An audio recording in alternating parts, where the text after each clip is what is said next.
It was 8 years ago in a small town in the outskirts of Washington, D.C. It's that semester of the 7th grade that I started going to Urbana Middle after moving from Kentucky. I didn't have many friends, and I usually kept to myself. One of my friends was Tommy Pittenger. Although we didn't hang out much outside of school, we just had a lot of conversations in English class and worked on a lot of projects together. Now, unlike me, Tommy had plenty of friends. His three main friends were Tommy, Lee, and Jared. I don't know much about those three, but I do know their story.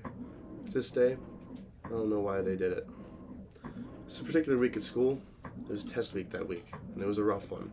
Everyone had spent all week studying really hard and working to get that final grade on a Friday. When we finally all finished our tests, everyone was ecstatic. The weekend was finally here. That day from school, my mom couldn't pick me up because she had a meeting that ran long at work, so I ended up walking home with Tommy and his friends. The boys were really energetic that day, really excited about the weekend. Me, not so much. I wasn't really that flamboyant of a person. I kind of just watched as they frolicked along the sidewalk as I walked in the grass next to them. On the way home, the boys started talking about a sleepover that they were going to have that night at Jared's house. Tommy, being the nice guy he is, decided that he wanted to invite me. I politely declined, as I claimed that I had to go to my grandmother's that night. That was a lie. Later that day, the boys had a basketball game, and it was a good one. It was really close throughout the whole entire time, and Jared ended up scoring the game-winning basket right at the very end to win the game. After that, all the boys headed over to Jared's house for their sleepover, as I headed home.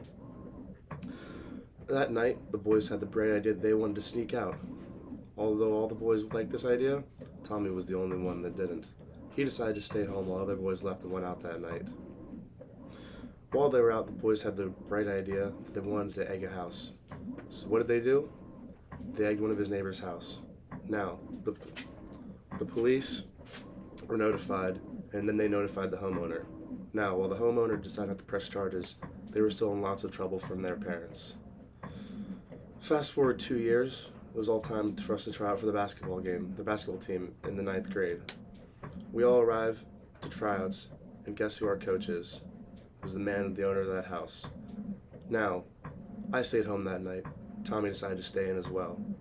Jared, Lee, and Robert did not. Me and Tommy ended up making the basketball team. The three of them didn't. And that's the way that story went.